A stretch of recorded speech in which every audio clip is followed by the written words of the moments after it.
എന്താണ് കഴിക്കാൻ പോകണമെന്ന് വെച്ചിട്ടുണ്ടെങ്കിൽ നമ്മളിന്ന് സുമുറുക്കെന്ന് പറയുന്ന ഒരു മുറുക്കാണ് നമ്മളിന്ന് കഴിക്കാൻ പോകുന്നത്. അപ്പോൾ ഇതിൻ്റെ പേരൊക്കെ നല്ല ഡിഫറെൻ്റ് ആണ്. അപ്പോൾ നമുക്ക് എന്തായാലും ഒന്ന് കഴിച്ച് നോക്കാം. അപ്പോൾ ഇതാണ് നമ്മളുടെ മുറുക്ക്. അപ്പോൾ നമുക്ക് ആദ്യം തന്നെ പൊട്ടിക്കാം. നമ്മളുടെ സ്പെഷ്യലാലിറ്റി മുറുക്ക് ഞാൻ ഉത്സവത്തിനൊക്കെ പോകുമ്പോൾ കണ്ടിട്ടുണ്ട്. ഓക്കെ, അപ്പോൾ ഇതാണ് നമ്മളുടെ മുറുക്ക്. കണ്ടോ നമ്മളുടെ മുറുക്കാണ്. അപ്പോൾ എന്തായാലും നമുക്കൊന്ന് കഴിച്ച് നോക്കാം.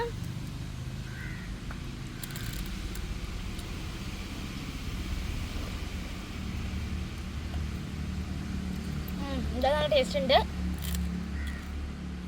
ഇതിൻ്റെ ഫ്ലേവർ എന്താണെന്ന് വെച്ചിട്ടുണ്ടെങ്കിൽ എരിയൊന്നുമില്ല, ഉപ്പൊന്നുമില്ല, സാധാ എണ്ണയുടെ ടേസ്റ്റാണ്. എന്തായാലും എനിക്കിഷ്ടമായി. അപ്പോൾ നിങ്ങൾക്ക് വീഡിയോ ഇഷ്ടമല്ല സബ്സ്ക്രൈബ് ചെയ്യണം. പുതിയൊരു വീഡിയോ ആയിട്ട് വരുന്നത് വരെ ബൈ.